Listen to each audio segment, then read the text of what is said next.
This is Chris K with our final case study on our floater clients. All right, this is a relatively short presentation because it's a relatively short story. Floater clients are in and out of your gym all the time.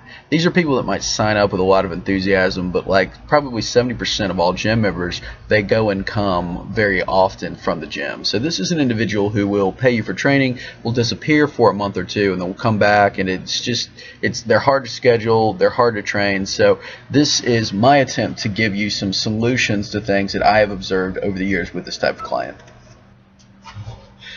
Now, in terms of floater client characteristics, these are the three things that I see with floater clients all the time. Is that number one, you guaranteed this client is showing up late for sessions. This is somebody that big red flag in the beginning is if they're always showing up.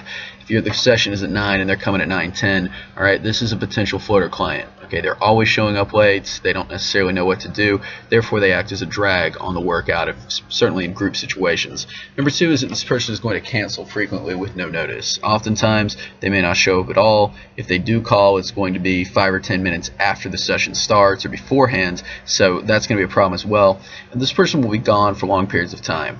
They fall into a similar category to, busy people with lives that have many elements that kind of pull them away from one thing. So this person is all over the place in terms of their commitment levels to different things. They may even have the best intentions in the world, but the problem is they have so many commitments that what we do kind of gets left to the side. So we have to figure out solutions for each of these things, and we'll just go down sort of step by step here. Number one, for those that show up late for sessions, something that I have found to be helpful is to do what is called flexible scheduling throughout the day.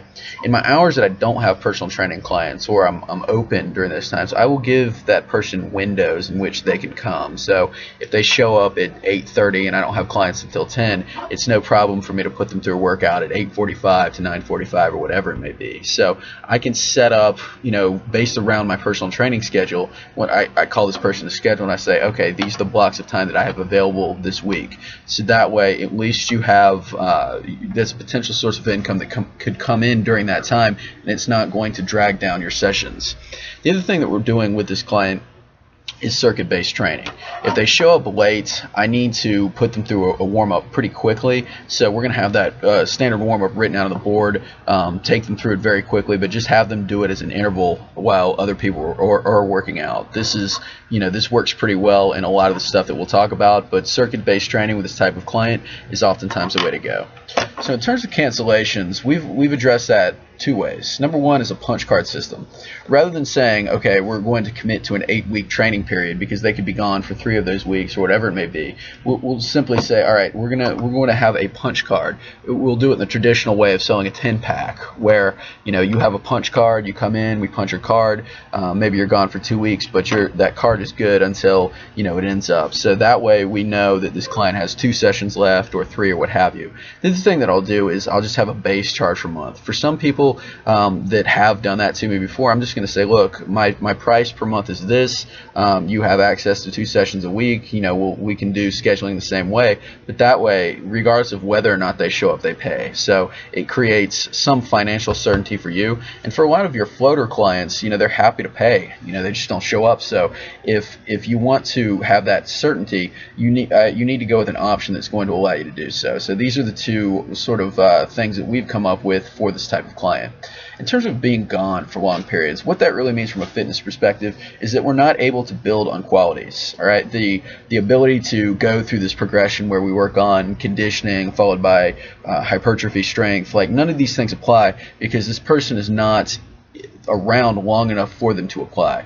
They might be there for a session, they might be there for 2 weeks, but the reality is they never really have time to accumulate experience or to physically improve. So we have to focus on the very basics. The sole focus with this type of client is going to be fitness. All right, we're going to really hammer home our anatomical adaptation phase and work on circuit-based training because number one, basic body weight exercises and basic movements are all this person is really ever going to master because they never spend enough time to do otherwise. And number two, it accommodates their attention span. So this client oftentimes is going to wander away.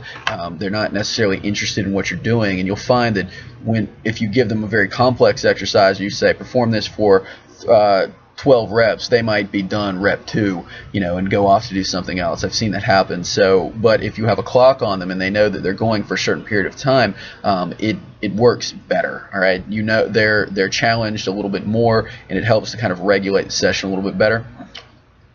The most important aspect of a floater client, though, is that we create predefined templates. We have what is called our floater template that we're going to go over, and that's simply a template that has very basic, both beginner and advanced exercises based upon the person's current fitness level. So if they come in, they haven't worked out for a very long time, we might have them do the beginner program. If they've worked out for quite a while, or that they're pretty athletic, they would do the advanced program. But in that way, we're working on fitness-based, circuit-based training, reestablishing fitness, and not necessarily programming for this individual. If the idea is to just reestablish a base of fitness, the program can be very general in nature, and that way you're not spending a ton of time on somebody you don't know, on somebody that you don't really know if they're going to show up or not. So that's been my solution to this particular problem.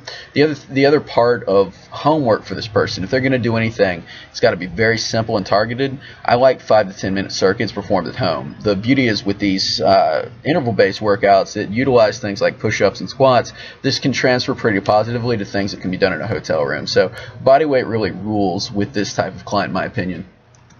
So our subject is Bobby Brown. Bobby is somebody that I've grown up with, and he's somebody that I've known for a very long time. He's a lawyer locally here in town, and he is quite the character. He shows up in Monty Python shirts, say "Bring out your dead." He's wearing Velcro shoes. He's showing up with his hair askew, like he just walked out of his bathroom. I mean, and he'll show up at all kinds of times, but he's a floater. I mean, he comes in, he leaves. He's not necessarily the most consistent person in the world, but when he does come in, I mean, it's a spectacle. And the problem is, it's funny, but at the same time, he slows workouts down. He's late. I mean, he's not the ideal client necessarily, but our job is to accommodate everyone. So we have to work around what he has going on and kind of meet him where he is. So we've done that. Bob's issues in particular are that he has kidney disease as well as a very high-stress job. He owns a law firm, frequently going to court. That really disrupts his schedule, so it's really difficult to kind of pin him down. I usually do everything through his secretary, which is a godsend, but at the same time, he really is the prototypical case study for what I'm talking about today. As far as disconnects go, where do I begin? I mean, it's really everything. He doesn't eat well. He's oftentimes sick. So really all we can do is the best that we can do in terms of maintaining his fitness, helping him to maybe take 1 or 2 things away and do it at home. He has good intentions, but it's just his whole life is very busy. So, the question is, where do we begin? In terms of goal setting, as with our maintenance client, your conventional goal setting is not going to work. If Bob's struggling to show up for sessions, certainly it's not realistic to say, let's run a 5K in 8 weeks. So what we have to do is cater to specific interests. For Bob, he's not necessarily somebody that has many physical interests, but he is very, very competitive as a lawyer. So what I like with clients like this, if it applies, is physical and in-session challenges. And those are things that we specifically do in session. For somebody like Bob, what I like a lot are body weight endurance feats. So things like his push-up numbers, his pull-up numbers, how many squats he can do in a minute. These are things that are excellent indicators of endurance, which is the type of thing that this sort of client that doesn't work out very frequently is going to need. It's the foundation of basic fitness. So for somebody like this, we want to focus, I think, on these things in particular because it kind of lights his fire. The other thing that I've done with him in the past is that I'll say, okay, at the end of the month, I'll give you a free session if you do 15 wall slides per day and text me thereafter, because we found that for Bob, one of the things that he has going on is he has some immobility in his right shoulder, so it limits his ability to raise his arms over his head, which are shoulder flexion. So if I can get him doing just these simple mobility drills on his own, at least I'm doing something. So our targets for this 8-week cycle, as an example, are we want to improve his push-up totals. With this contest idea, you could pick a different lift with each particular phase or cycle, or just period of time, if they're coming in and out, and work on that, and as well as shoulder flexion. I communicated with Bob's secretary quite frequently to put a reminder on his desk daily about the shoulder flexion thing, and he was fairly consistent with it, but again, it's a battle. In terms of testing, the only real test we'll do is we'll do a short time circuit or a short interval test at the beginning and the end of the month to look at the particular lift, and then I look at prone shoulder flexion with each session. The good thing with these tests, like things like prone shoulder flexion and different mobility drills, is you can watch them warm up and you can see whether or not it's improving. So this is one that we put into his dynamic warm up as well as some of his circuits, so we can see this every session without necessarily having to jot it down and test. In terms of program design, so we're talking about our floater template.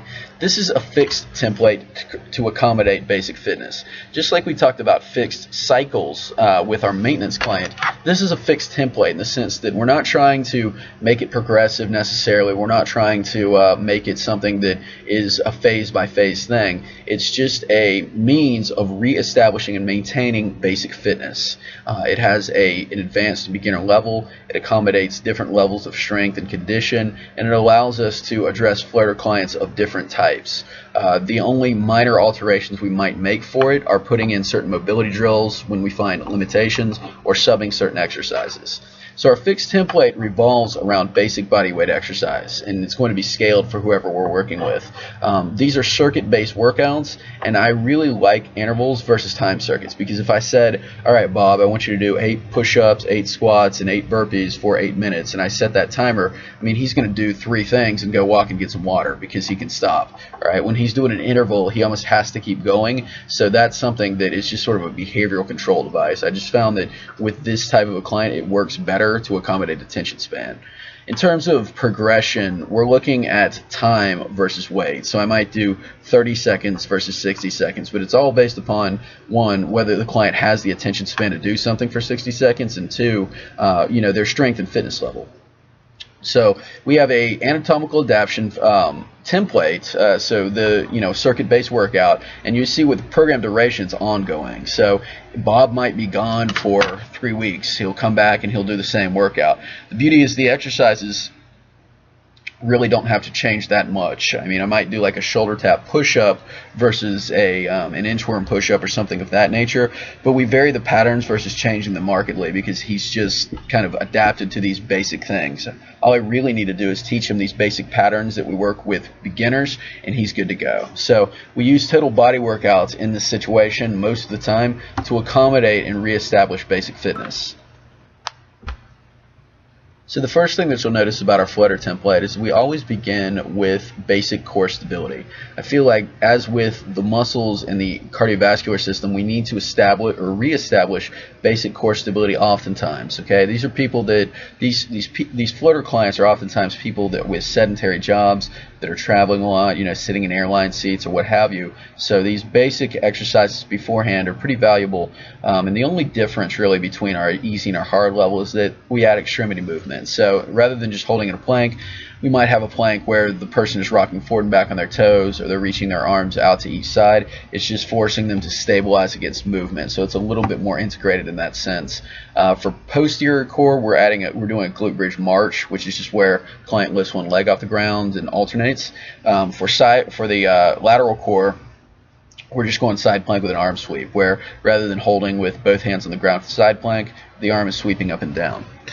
Now for the circuit, we're always going to do some sort of a push-up variation oftentimes. So instead of maybe an incline push-up for the advanced level, we could say a shoulder tap push-up or an inchworm push-up. I have no issue with you varying that per workout, but the basic exercise should stay fairly similar. In terms of our leg exercises, I'm always doing some sort of a hip hinge and a squat. Very rarely will I do single leg exercises with hip dominance, simply because I don't think that that's a more advanced move, and I think that sticking to bilateral exercises like hip lifts and kettlebell swings, sumo deadlifts with a kettlebell or a dumbbell is a little bit easier to teach, and it's something that you can kind of reload fairly frequently. With the lower body push, I will put in some things like step ups and lunges, split squats, and just the basics like that. But generally, my library for that is going to be squat, split squat, or step up. It's very, very simple. We've also incorporated a metabolic into the circuit, which could be either for a more deconditioned client, something like a mobility drill, which is an easy filler exercise, or for a more advanced client that's looking to get maybe a more stringent workout, we'll add something like a burpee or a medicine ball slam, something that gets that heart rate up.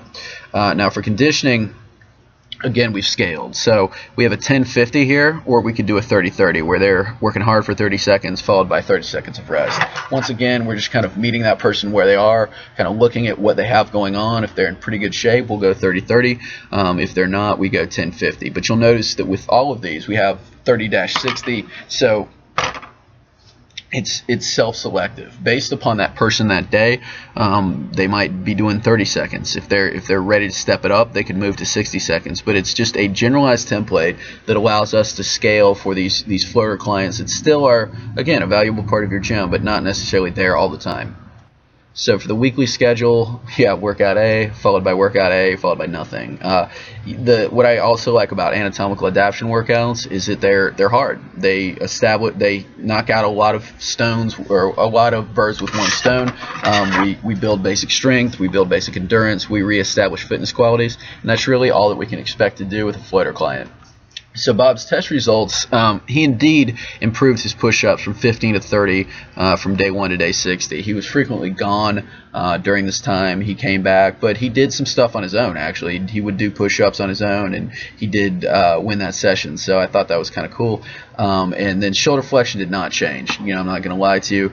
It worked probably for like 3 or 4 days. He just got busy, and that's just kind of the story. If you can keep things in session and you can make one change per cycle with a client like this, then I think that you've been pretty successful. It's always going to be a battle, but meeting the person, the key with this type of client, and also our maintenance client, is meeting them where they are, not where we want them to be. So that is the art as a trainer, is figuring out, rather than being frustrated by somebody like this that's not necessarily showing up all the time, think of it as an opportunity to learn and grow and help to accommodate their particular situation. So that concludes my case studies. I hope this has been a lot of help to everyone, and feel free to email me or message me with any questions at any time.